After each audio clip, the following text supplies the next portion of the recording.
Quiet Wealth, Living Abundantly Without the Noise, written by Ronnie Rowland. Published by Growth Literacy Lounge. You can hear it before you see it, the world's obsession with loud ambition. Loud luxury, loud lives curated for the feed. In a culture where value is often mistaken for visibility, it's easy to believe that wealth must announce itself, that success must sparkle, that a full life must also be a noisy one.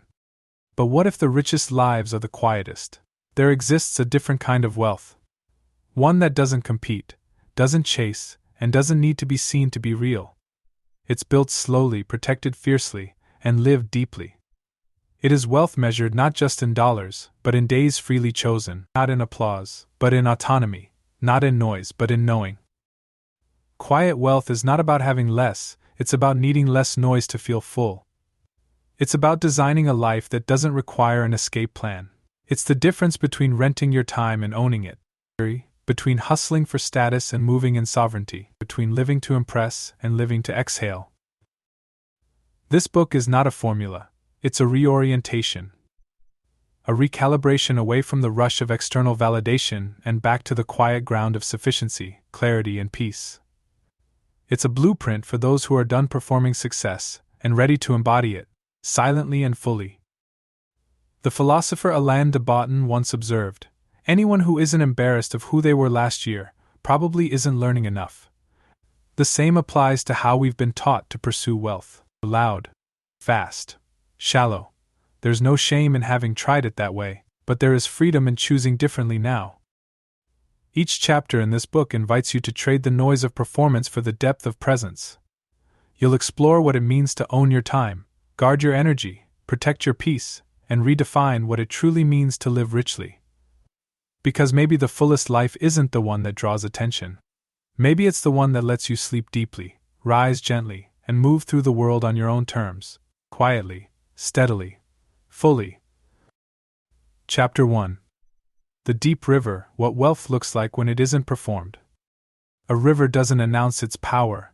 It moves with a strength so steady, so quiet, it can reshape landscapes without a sound. Beneath its glassy surface runs a force capable of carving canyons, feeding cities, sustaining entire ecosystems. This is quiet wealth, unseen, unshaken, unconcerned with being recognized. In today's world, we've been taught to mistake volume for value. My mind has. Turos, wingus backs, is the shoik. Wealth is paraded, posted, and performed. Minor logos, hustle slogans, deadlines treated like honor badges. Life becomes a theater where the loudest players receive standing ovations, even as their foundations crack under pressure.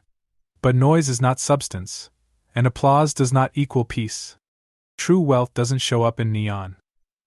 It doesn't require a spotlight. It shows up in the person who doesn't flinch when a bill arrives. In the one who makes decisions from calm, not desperation. In the parent who can leave work at 3 to pick up their child without begging permission. These are not signs of scarcity, they are signs of sovereignty.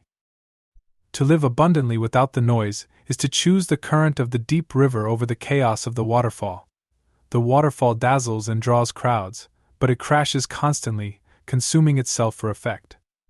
The deep river, though, moves with quiet power. It sustains. It endures. Quiet wealth begins with what you choose not to chase. It is built on the refusal to compete in games that were never meant for you. It values ownership over image, stillness over spectacle. It doesn't prove, it preserves. Yet in a culture wired for visibility, stillness feels radical. Not needing to be seen feels like invisibility, but it isn't. It's the freedom to live fully without the burden of performance, or to accumulate without announcing, and to be content without permission. This wealth isn't just financial, it is the ownership of time, the preservation of energy, the calm of walking into a grocery store and not scanning price tags in panic, but in peace. It is sleeping deeply, not because everything is perfect, but because you've structured a life that doesn't rely on chaos to function. The pursuit of loud success is often a pursuit of reassurance, proof that one is worthy, capable, enough. Quiet wealth already knows. It doesn't need to be validated because it has nothing to hide. Its power lies in restraint. Its confidence is internal. Quiet wealth is not passive. It is fiercely intentional. It is created by those who are willing to live below their means, not because they lack, but because they understand sufficiency. It is curated by those who value patience over immediacy, who invest in the long game while others rush to be noticed. And perhaps most importantly, quiet wealth is not interested in status, it's interested in sovereignty. It's the kind of life that answers to itself, a life with space, with margin, with choice. In a noisy world, choosing quiet is rebellion, choosing sufficiency is power. Choosing peace is wealth. And like a river, quiet wealth doesn't need to be seen to transform everything it touches. Quiet wealth is internal power, not external performance. True abundance is unbothered by visibility and untouched by noise. The richest lives often move in silence, like deep rivers beneath still waters. Where in your life are you performing wealth instead of building it? Identify one area where you can step back from proving and step into preserving time, money, energy, or presence. Chapter 2. The Art of Enough, Redefining Rich. Picture a cup filled just to the brim, no more, no less. Not spilling, not lacking. Perfectly full. This is the image of enough. Balanced, complete, at peace. But the world doesn't celebrate enough. It demands overflow. Overflowing schedules, overflowing closets, overflowing ambition. We're told that if we're not striving for more, we're falling behind. That contentment is complacency. That simplicity is settling. The message is clear: rich is only real if it's loud. Yet the relentless pursuit of more rarely delivers peace. It breeds anxiety disguised as achievement. What begins as ambition becomes addiction. The finish line keeps moving. The appetite never fades. The more we accumulate, the emptier we can feel, because excess, unlike enough, has no boundary. Quiet wealth begins by redrawing those boundaries. It redefines rich, not as the excess of things, but the absence of need. Enough isn't a compromise. It's a calibration. It's knowing how much is necessary to live fully, and refusing what adds weight but not value. In this light, enough is not a limit, it's a liberation. It frees the mind from obsession. It frees the calendar from chaos. It frees the bank account from bleeding. It frees life from the tyranny of comparison. Redefining rich means turning inward for metrics. It means asking, what do I truly need to feel safe? To feel whole? To feel rested? It means recognizing that many chase wealth to escape fear. But fear doesn't vanish through accumulation, it dissolves through alignment. Enough looks like the couple who owns a modest home and shares quiet dinners without debt. It looks like the person who buys quality once instead of quantity forever. It's the family that takes slow walks after dinner, because there's nothing urgent to escape or prove. The art of enough requires restraint, but not deprivation. There is joy in sufficiency. There is power in knowing you can have more, but choosing not to. In a world screaming for more, those who embrace enough speak a different language: clarity. This clarity ripples outward. When enough becomes the lens, decisions sharpen. You don't chase jobs that rob you of peace. You don't buy things to impress people you're not even close to.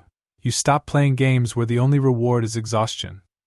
Quiet wealth teaches that fullness is not about constant addition, but mindful subtraction. Not just what we can afford, but what we can afford to live without. Because sometimes, what we remove makes room for what matters. To live by the art of enough is to trust that satisfaction is a skill, not a circumstance. That contentment is built, not bought. And that the richest lives often appear modest, not because they lack, but because they no longer need to overcompensate. Enough doesn't need explaining. It feels like rest, it feels like space, it feels like freedom, and it is within reach, not through striving, but through seeing. Enough is not scarcity, it is sufficiency, the foundation of quiet wealth. Redefining rich means seeking peace over excess, clarity over chaos. True wealth comes when accumulation gives way to alignment. Where in your life has the pursuit of more led to less peace? Identify one area where you can define your enough, a budget, a possession, or a boundary, and honor it for the next week. Chapter 3. Time as Currency: How Quiet Wealth Buys Your Life Back. Imagine holding a single gold coin. It doesn't shimmer loudly or sparkle for show. It's small, almost forgettable in weight, but it carries deep value. That coin is your time. Once spent, it cannot be recovered. And in the economy of quiet wealth, time is the highest currency. Most people spend their time like loose change, scattered in appointments, drained by obligations, traded for approval or urgency. Schedules balloon until there is no margin left, no breath between meetings, no room for a slow meal, no pause to hear one's own thoughts. In a world addicted to doing, time is squandered in the name of productivity, even as peace erodes. The cost of this unguarded spending isn't just fatigue, it's sovereignty. When every minute is booked, when rest feels like rebellion, life no longer belongs to you. You become a passenger in your own calendar, pulled by tides you never chose. You work not for freedom, but to fuel the cycle. But quiet wealth sees time differently. It doesn't fill time, it frees it. It doesn't equate busyness with value. It asks instead, how much of my life do I truly own? How many hours are mine, not to be productive but to be present? Not to impress, but to exist? The wealthy life, in its quietest form, is spacious. It holds margin like sacred ground. It builds blankness into the day, not out of laziness, but reverence. Time, when owned, becomes a sanctuary. Owning time requires intention. It means saying no when the world expects yes. It means resisting the reflex to fill every slot with doing. It means detaching worth from output. This is not laziness. It is mastery. It's the quiet power of being unavailable for urgency. Look at those who live this way. They're not loud, they're not always seen, but they move differently. Their mornings are slow, their eyes are rested. They choose carefully, not because they have less to do, but because they've stopped confusing motion with meaning. Time as currency is more than an idea, it's a design. It shapes how you structure your work, how you engage with others, and how you recover. In the world of quiet wealth, a blank afternoon is not wasted. It is invested in peace, in clarity, in being. To reclaim time, begin small. Audit 1 week without judgment. Where does your time leak? Who drains it? What habits consume it without return? The goal isn't guilt, it's recognition. Because once you see time as the finite, non-renewable asset it is, you guard it differently. There is freedom in unclaimed hours. There is power in doing less with more presence. There is wealth in waking up without dread, in having space to think, in being able to choose what your day looks like. These are not luxuries for the elite, they are the fruits of aligned living. And in that alignment you find something rare, a life not rushed, not crammed, not escaping itself. A life fully owned, fully awake, fully yours. This is the wealth that doesn't flash, it breathes, it restores, it gives you back the one thing no one else can, your time. Time is the highest form of wealth. Once spent, it's gone forever. Quiet wealth values margin, presence, and the freedom to choose. Owning your time leads to owning your life. Where is your time being spent without your full permission? Block 1 hour this week for nothing. No tasks, no screens, no noise. Guard it like treasure. Chapter 4. The Power of Stillness, Protecting Your Inner Silence. A snow-covered field stretches to the horizon. No footsteps, no voices, just the quiet hum of winter, so still it feels like the world is holding its breath. Nothing seems to move, and yet beneath the surface, life prepares, restores, and renews. The stillness is not the absence of growth, it's its precondition. In a world trained to reward motion, stillness is misunderstood. We fill silence with sound, pause with productivity, emptiness with scrolling. Every quiet moment is seen as an opportunity to catch up, reach out, and stay relevant. To be still is to risk being left behind, or so we're told. But movement without purpose is noise. A flurry of motion is not the same as momentum. Stillness, in contrast, is deliberate. It's not passive. It's presence. It's the conscious decision to stop, breathe, and observe. Not to escape the world, but to hear yourself again beneath its clamor. Quiet wealth thrives in stillness. It uses silence not as a retreat, but as a resource.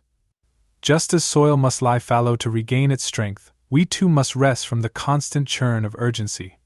Rest is not a reward, it is a requirement. A life lived without silence is a life slowly drowned in distraction. Stillness reveals what noise conceals. In silence, the body speaks. The mind settles, the truth surfaces. It is in stillness that we discover what we've been outrunning: fatigue, fear, forgotten desires. The very things that guide a meaningful life often arrive not in shouting but in whispers. Those who live with quiet wealth build walls around their stillness. They do not apologize for space. They carve out hours without input, minutes without movement, moments without measurement. They know that clarity cannot be forced, it must be invited, and stillness is its open door. This protection isn't easy. The world intrudes, devices demand. Expectations shout, even our own minds resist.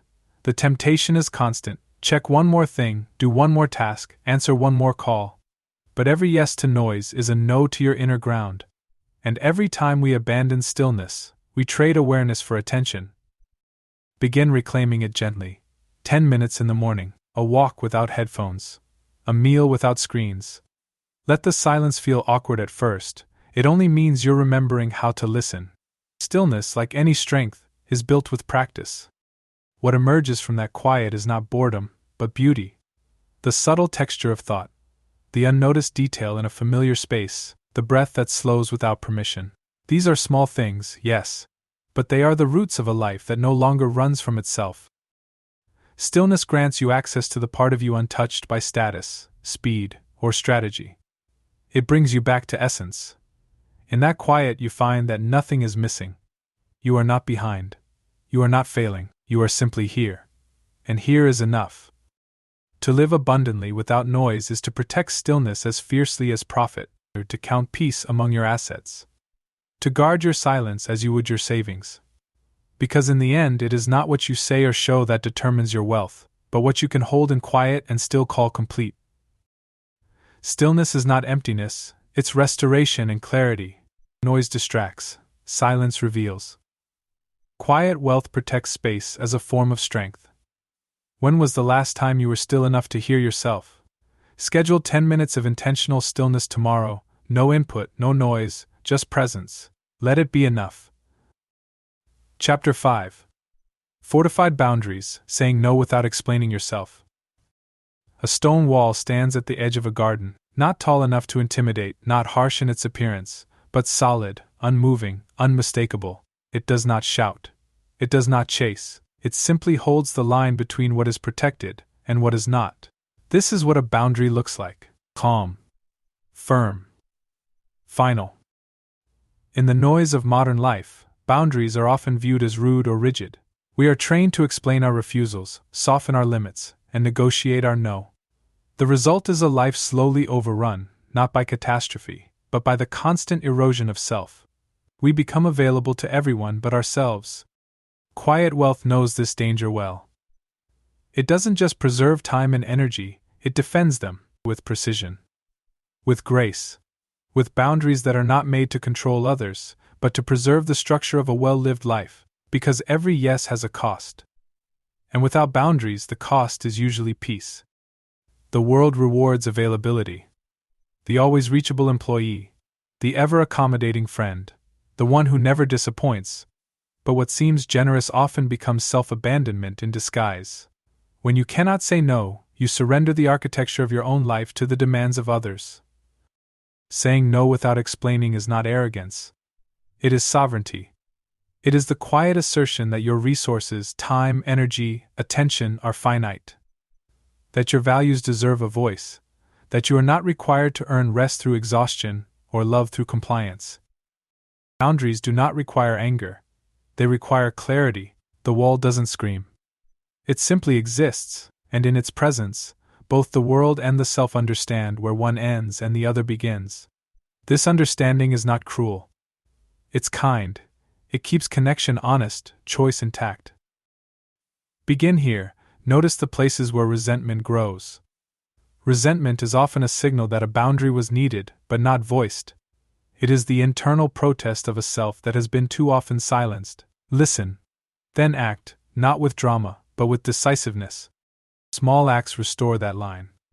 Declining an invitation without apology, ending a conversation that drains you, pausing before accepting a request. These choices may feel unfamiliar at first, but over time they create the scaffolding for a life that is both generous and guarded. Quiet wealth doesn't just know when to work, it knows when to stop. It doesn't just know when to give, it knows what not to give away. It doesn't perform strength. It conserves it. Boundaries are its method. Stillness is its reward. Those who master boundaries often go unnoticed. They aren't loud. They aren't reactive. They simply live lives with space, integrity, and margin. They protect what matters and release what doesn't. They understand that you don't need to explain what is yours to preserve. Eventually, the people around you adjust. The world will learn your limits when you begin to honor them. And as your boundaries strengthen, your life becomes less reactive and more designed. Not everything will fit within your walls, and that's the point. You are curating, not crowding. There is a quiet power in being unavailable to chaos, in choosing discomfort now to protect alignment later, in allowing silence to speak, where once there was explanation. This is the foundation of a fortified life, not loud, not angry, just solid. Boundaries protect what you value, not punish what you reject. Saying no without explanation is an act of sovereignty. Quiet wealth defends its peace with clarity and calm. Where have you been saying yes at the cost of your own peace? Identify one place this week where you will say no, without apology, without explanation, just a clean and quiet no. Chapter 6. The Long Game, Mastering the Patience of the Quiet Investor. A seed disappears beneath the soil. For weeks, nothing. The surface remains still, untouched, but underground, a quiet miracle unfolds. Roots stretch, systems form, and strength gathers. Long before a single green shoot rises. This is the long game. Invisible at first, inevitable in time. In a culture built on speed, patience is often mistaken for passivity. We want instant returns, visible progress, and quick wins. We celebrate urgency and chase momentum. If something doesn't grow fast, it's declared broken. But quiet wealth operates on a different timeline, one measured in decades, not days. The noise of fast success is everywhere. Flashy investments, overnight entrepreneurs, highlight reels of sudden wins. But fast isn't always forward. A house built overnight may not survive the first storm. Depth takes time. Durability requires patience, and the most enduring wealth is almost always invisible at the start. The quiet investor, whether in money, relationships, or habits, understands this. They are not reactive. They are not seduced by trends. They know that markets fluctuate, emotions waver, and fads fade. They place their energy where it compounds, slowly, quietly, faithfully. Patience is not waiting. It is choosing long-term alignment over short-term applause, choosing to endure the silence between effort and outcome, choosing to stay rooted while others rush. The patient life isn't still because it's stuck, it's still because it's sure. This kind of patience must be cultivated. It requires trust that the work you've done will bear fruit, even if no one claps. It requires wisdom, knowing when to hold, when to act, and when to let go. And it requires vision, a sense of what's being built, even when you can't yet see it. Most abandon their plans not because they failed, but because they grew impatient. The reward was coming, they just stopped digging. They traded legacy for validation, depth for drama, peace for urgency, but peace never blooms from panic. Quiet wealth multiplies through steadiness. The investor who holds during a downturn, the parent who teaches consistency over performance, the artist who creates without demand, the individual who shows up each day without needing the world to notice. These are long-game people, not flashy, just faithful. To live this way is to build for more than a moment. It is to understand that speed and sustainability are rarely allies. It is to accept the silence that often accompanies real progress. It is to plant and water without the need to constantly check for growth. This patience isn't passive. It's powerful. It's the steady heartbeat behind every quiet success story. It's the strength to withstand boredom, the discipline to resist distraction, the clarity to stay the course. Because in the end, those who endure outlast those who explode. Start where you are. Look at one area in your life, your finances, your health, your relationships. Ask, where am I rushing what needs time? Where have I mistaken delay for failure? Where can I slow down to build something that lasts? Quiet wealth doesn't crave applause. It craves depth. It doesn't chase visibility. It cultivates substance. And it doesn't panic when results are delayed. It understands that growth happens underground, long before it's seen above. The long game is quiet. But it's the only game that lasts. Patience is a form of power, not passivity. Quiet wealth compounds through time, trust, and consistency. Fast success fades, slow success fortifies. Where in your life are you expecting results faster than they can grow? Choose one long-term effort and recommit, without checking the scoreboard. Just one act of faith today. Chapter 7. The Invisible Burden, Cutting the Chains of Debt. A traveler walks with ease, backpack light, steps unhurried. Another follows, identical in appearance, yet slower, strained, breathless. Look closer. Around the ankles of the second traveler are chains, thin, nearly invisible, but heavy all the same. This is debt, not always seen, always felt.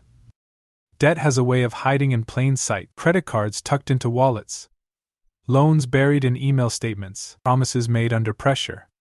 It doesn't shout, but it shapes. It whispers limitations into daily decisions. It tugs at freedom, narrowing choices, tightening the walls of what's possible. In a world where consumption is a sport, debt is often mistaken for progress. Financing is normalized. Overspending is justified. We are told we deserve the lifestyle before we've earned the means. And so we borrow, defer, promise away our future to decorate our present. But quiet wealth doesn't play this game. It sees debt for what it is, not just a number, but a weight. It understands that freedom cannot be rented, that peace cannot thrive in a house where every possession whispers of unpaid dues. It is not the interest rate that steals most, it is the quiet anxiety that follows the borrower into every room. This anxiety takes many forms: the hesitation before checking a balance, the reluctance to open the mailbox, the sleep disturbed by financial tension. These are not exaggerations, they are symptoms. Debt may be silent, but its effects echo loudly in the mind and body. To break free from debt is to reclaim breath, to sleep with ease, to make decisions from alignment, not obligation. It is to no longer work just to catch up, but to create, to build, to choose. The first step is not a financial act, it is a philosophical one. It is choosing to believe that freedom is worth more than convenience. Quiet wealth chooses lightness. It favors owning less over owing more. It buys what it can afford and finds joy in sufficiency. This is not scarcity, it is strategy. It is the quiet art of living beneath your means, not because you must, but because you understand the long game. Freedom is not won through grand gestures, it is won through steady decisions, paying more than the minimum, delaying the upgrade, saying no when the world expects yes. These are small acts with massive impact. Every payment toward debt is a brick removed from the wall between you and your future. There's dignity in this process. It's not glamorous, but it's grounding. It teaches discipline, awareness, resilience, and as the chains loosen, something else returns: sovereignty. The ability to say no without flinching, to choose without consulting a creditor, to rest without financial static in the background. To begin with clarity. Know what you owe, all of it. Not to shame yourself, but to face it. To name the weight is to begin lifting it, then act, however small. One payment, one sacrifice. One decision to delay gratification in the service of peace. Debt does not define you. It is not a character flaw. It is a circumstance, and circumstances can be changed. What matters is not how you entered it, but how you walk out, quietly, steadily. With each step lighter than the last, because the wealthiest walk is the one done in silence, unchained, and free. Debt is more than numbers, it's a weight on freedom and peace. Quiet wealth values ownership, lightness, and long-term sovereignty. Breaking free from debt is a gradual return to calm and control. What part of your life feels heavier than it should, and could debt be the reason? List your debts without judgment. Choose one to begin addressing today, not someday. Chapter 8. Ownership over opulence, choosing substance over show. A small cabin stands on a quiet hill, weathered wood, a simple door, nothing ornate. It belongs to someone.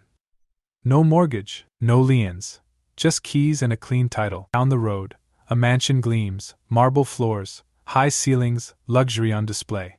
But every inch is borrowed. The difference is invisible from the outside, but internally it's vast. Modern wealth is often built for the camera: polished exteriors, perfect lighting, a life curated to impress. but behind the scenes, many are stretched thin: mortgage futures, leased illusions, rented peace. Opulence is easy to mimic. Ownership is harder to fake. Quiet wealth chooses substance. It is not concerned with perception. It prefers having less that is truly yours over more that is barely held. It walks past the applause and builds what doesn't need defending. It understands that wealth is not what you flash, but what you keep. There is a pressure to look the part and to signal success. Cars, clothes, square footage, these become symbols not of abundance, but of insecurity. When value is measured by visibility, depth is often sacrificed for display. And yet, some of the wealthiest lives are the least adorned, not because they couldn't afford more, but because they no longer needed to. Ownership creates quiet power. It liberates decisions. It softens stress. It lets you move without asking permission from banks, landlords, or lenders. It's not just financial, it's emotional. It's waking up and knowing that what surrounds you doesn't own you back. Opulence, by contrast, often owns its possessor. It requires upkeep. It creates comparison. It breeds expectation. The maintenance of appearance becomes a job in itself. Slowly, the joy of living is replaced by the work of performing. This is not a call to poverty. It's a call to integrity, to align what you have with what you value, to live in a home that fits your life, not your ego, to drive a car that moves you forward, not one that proves you've arrived, to invest in quality, not quantity, to buy for use, not applause. Quiet wealth does not mean living without comfort. It means living without pretense. It means choosing what lasts over what dazzles. A well-worn chair that holds memories, a paid-off home that shelters peace, a lifestyle where every object reflects freedom, not bondage. To build this kind of life requires clarity and courage, clarity to define what matters. Courage to live below your means when the world begs you to stretch. It requires restraint when others indulge, patience when others rush. But the reward is unmatched: autonomy. Start small. Look around your life. What do you own outright? How does it feel compared to what owns a piece of you?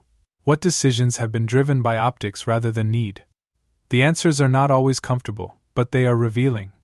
Shift, not all at once but steadily. Prioritize paying down. Choose simplicity where you can. Opt out of the comparison trap. Let your choices be guided by peace, not pressure. One day the mansion may still be there, gleaming grand, but the cabin on the hill will be quiet, paid for, lived in fully, and that quiet will speak louder than marble ever could. Ownership offers freedom.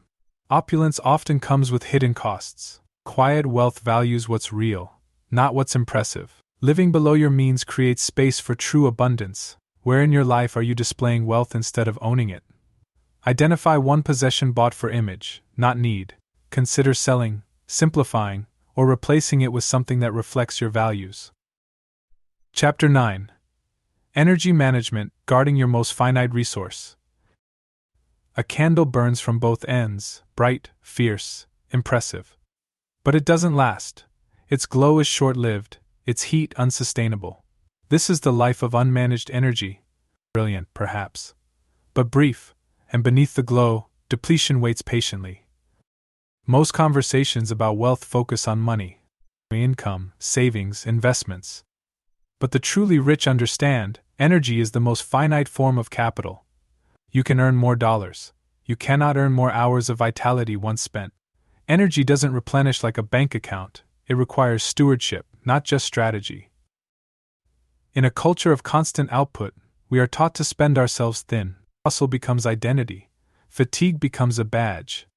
We answer emails at midnight, fuel our mornings with caffeine, and power through warning signs our bodies whisper. We chase efficiency, forgetting that energy is not just a resource, it's the resource through which all others are made useful. Quiet wealth manages energy the way others manage money. It spends wisely, saves generously, and knows that depletion is not a path to legacy. It honors rest as renewal. It moves at a sustainable pace, not out of laziness, but foresight. To guard energy, one must first know where it goes, not just time, energy. Some tasks drain more than others. Some people, though loved, require more emotional output than you have available. Some habits, scrolling, multitasking, overcommitting, leak energy silently, like a faucet left dripping. Begin observing. What gives you energy, even if it takes time? What drains you, even if it's brief? Productivity is not the goal, presence is. And presence requires energy that hasn't been spent on noise. Protecting energy also means setting limits others may not understand, saying no without guilt, resting before collapse, ending conversations when your reserves run low. This is not selfishness. It is wisdom. Because you cannot pour into what matters when you've emptied yourself on what doesn't. Energy management includes the physical. Sleep is not optional. Nourishment is not indulgence. Movement is not a chore. These are the basic rituals of the wealthy in spirit, the ones who understand that longevity isn't built in bursts, but in rhythm. And then there's the emotional landscape. Anxiety, unresolved tension, mental clutter, all of it consumes energy, quietly, relentlessly. The brain left in open loops tires as fast as the body in motion. Quiet wealth doesn't just declutter the home, it declutters the mind. This doesn't mean eliminating all challenge, it means choosing where your energy goes on purpose. It means spending yourself where it counts, then recovering like it matters. Athletes do not sprint forever. Neither should you. True wealth feels like waking rested, like stepping into your day with margin, like engaging fully, not because you have to, but because you can. It feels like saying yes with energy left to enjoy the choice. This is not just a better schedule, it is a better life. Check your internal balance sheet, not your time, not your tasks, your energy. Are you constantly in the red? Are you borrowing from tomorrow to survive today? Are you shining brightly while burning out quietly? There is another way. It's slower, quieter, but it lasts. And in its simplicity lies its power. Energy is your most limited form of wealth. It must be guarded with care. Quiet wealth prioritizes recovery, margin, and sustainability. Protecting energy allows for presence, clarity, and longevity. Where are you spending more energy than the return is worth? Choose one daily energy leak, digital, emotional, or physical, and seal it for the next 3 days. Notice what returns. Chapter 10. Joyful Sufficiency. Building a life you don't need to escape. A chair sits by a window. The light pours in gently. A book rests nearby, unread but waiting. There is no urgency, no destination, no countdown to the weekend. This moment isn't part of a vacation. It is simply life. Unrushed, unescaped, enough. For many, joy is a deferred reward. Something earned through exhaustion. A few days in the sun to recover from months of chaos. The cycle continues: work, burnout, escape, repeat. This isn't living. It's surviving between breaks. It's building a life so full of noise that silence must be imported. Quiet wealth turns that equation upside down. It doesn't aim to escape life. It aims to design one worth staying in, not perfect, not idle, but peaceful, aligned, steady enough that joy can live in the ordinary, not just the extraordinary. Sufficiency is not lack. It is satisfaction. It is the quiet belief that what you have is enough for this moment, this meal, this breath. It rejects the myth that happiness is always somewhere else, after the promotion, the remodel, the next milestone. It says, here is good. To build a sufficient life is to ask a different set of questions, not what more do I need, but what is already beautiful here, not how can I escape, but how can I rest within what is. This isn't settling, it's seeing. Joyful sufficiency is not passive contentment. It's active design. It requires decisions that create space, remove friction, and welcome delight. It means choosing a smaller home that doesn't own your weekends, a slower morning that doesn't rob your peace, a career path that fits your life, not just your resume. These are not easy choices in a world of upgrades and endless aspiration, but the payoff is profound.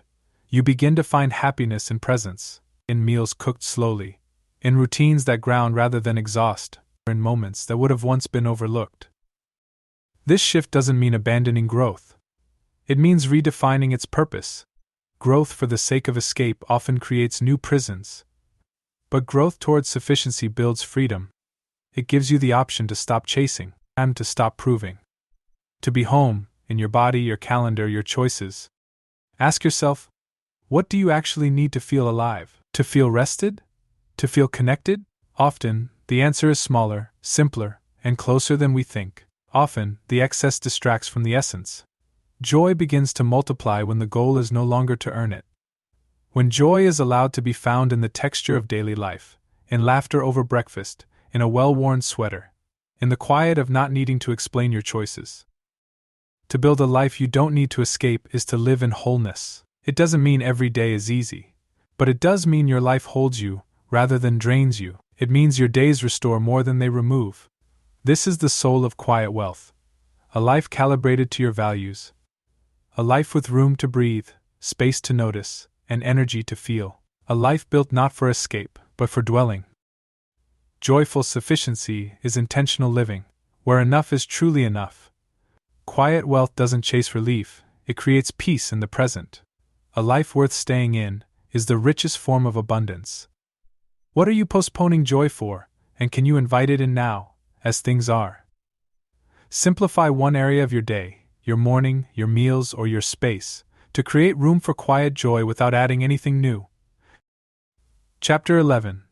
Legacy in the Shadows: What Quiet Wealth Leaves Behind. A tree stands at the edge of a field. No plaque, no spotlight, just deep roots, wide shade, and a silence that speaks of time. Beneath its branches, generations have gathered. It offers shelter without speaking, legacy without fame. This is what quiet wealth leaves behind, not noise, but nourishment. Legacy is often confused with recognition. We're taught to leave our mark, to be remembered, to build something that outlasts us. Statues, companies, names etched in metal. But quiet wealth offers a different legacy, one not built in stone, but in the unseen impact of presence, choices, and values passed gently down. The richest lives don't always trend, they don't go viral, they don't draw headlines, but they leave something enduring. Children who feel safe. Communities that feel the ripple of generosity, work done with care, decisions made with integrity. A kind of wealth that moves through generations quietly, like a current beneath still water. Legacy begins in how you live, not in what you accumulate. It is found in the quiet example of restraint, in the trust built by keeping your word, in the security offered by a stable home, in the wisdom handed down not as speeches, but as lived stories. We often look upward when thinking about legacy, toward building, achieving, leaving something behind. But quiet wealth looks downward, like roots growing unseen. It invests not in monuments, but in foundations, not in fame, but in steadiness. The impact is slower, softer, and often deeper. This kind of legacy doesn't require wealth in the traditional sense. It asks only that you live your values, that you model peace in a world at war with itself, that you offer clarity in confusion, that your life becomes an anchor, not a storm. Quiet wealth is not measured by inheritance, but by what your presence created. Did your children learn stillness from you? Did your friends find rest in your home? Did your work add meaning, not just money? Did you spend your time in a way that reflected what mattered most? These are the questions that shape legacy, not how loud you were, but how true. Not how many followed, but how deeply you served. Not what you built for show, but what you built to last. To live with legacy in mind is to understand that every small act compounds. A moment of patience. A decision not to overspend. A boundary kept. A kindness given without agenda. These are the seeds planted in shadows, growing long after you're gone. And just like the tree, you may never see the full reach of your impact. But that's the nature of legacy. It isn't about being remembered. It's about making something that remembers how it was shaped. A life that echoes not because it shouted, but because it resonated. You don't need to build an empire. You only need to be faithful to what you value, day by day. Quietly, deliberately. The legacy will follow, not in lights, but in lives touched. In the end, legacy is not the story others tell about you. It's the story they live because of you. Quiet wealth creates legacy through consistent, aligned living, not performance. True legacy is passed through values, presence, and peace. The most enduring impact often happens in shadows, not spotlights. What small choices today are shaping the legacy you'll leave tomorrow? Write down one value you want to pass on. Live it today in a way that no one needs to see, but someone might feel. Chapter 12. The Sovereign Life: Freedom Without Performance. A ship drifts calmly in open water, no tug on its anchor. No tug from the tide. It moves not because it must, but because it can. No schedule, no spotlight. Just the quiet authority of direction chosen, not forced. This is sovereignty, the quiet wealth that asks for no audience. From early on, we're taught to perform, trying to impress. To gather gold stars, approval, applause, life becomes a stage. Success, a costume, and somewhere in the pursuit of being seen, we forget how to be still, we forget how to be free. Our performance is exhausting. It demands that we curate ourselves, that we prove our worth through output, through comparison, through noise. Every achievement becomes another audition, every day another scene. And when the lights go down, we're often left wondering who we were beneath it all. Quiet wealth steps off the stage. It declines the script. It isn't anti-success, it simply refuses to hinge its identity on validation. It chooses freedom over performance, not as rebellion, but as return to wholeness. Return to a life not dictated by others' expectations. Sovereignty is not isolation, it's alignment. It's living in such close harmony with your values that approval becomes optional. It's making choices not to be seen, but to be whole. It's walking away from opportunities that cost peace. It's creating a life where your yes means yes, because your no is respected. The sovereign life doesn't require loudness, it requires clarity. It's the clarity to know what matters, the courage to protect it, and the discipline to keep your soul intact when the world begs you to sell pieces of it for likes, status, or scale. To be sovereign is to be the author of your calendar, your finances, your energy. It is to live within chosen limits so that you may move without unseen chains. It is not the absence of commitment, but the presence of choice. Quiet wealth allows you to choose who, what, and when. That is power. Mine is power. This power isn't won through dominance, but through design. It's built through the decisions you've read across these pages, living below your means, guarding your energy, investing patiently, choosing enough. These are not random acts, they are bricks in the foundation of sovereignty. A sovereign life is a quieter life, not because it hides, but because it has nothing to prove. It's the confidence to do work that matters, whether or not it trends. It's the ability to rest without guilt. It's the peace of knowing that no performance is needed to belong to your life, to yourself. You may not get applause for this kind of life, but you'll get something better. Peace that stays, time that's yours. Decisions that reflect your deepest truths. That is a wealth not measured by digits, but by dignity. Begin now. Choose one place where you're performing. Ask what it's costing you. Consider what would happen if you simply stopped. What if you no longer danced for validation? What if you were free? The sovereign life is not distant. It's not theoretical. It's a series of small refusals to betray yourself, and small choices to return to yourself, over and over, until that becomes the rhythm. Quiet, true, yours. This is the final form of quiet wealth, not just what you own, but who you are when nothing is owed. Sovereignty is living aligned, not approved. Quiet wealth frees you from the need to perform. True wealth is choosing your life, not auditioning for it. Where are you still performing, and what truth is waiting behind that act? And one performance today. Decline the spotlight. Choose the quieter yes that honors who you really are. Take care and be well.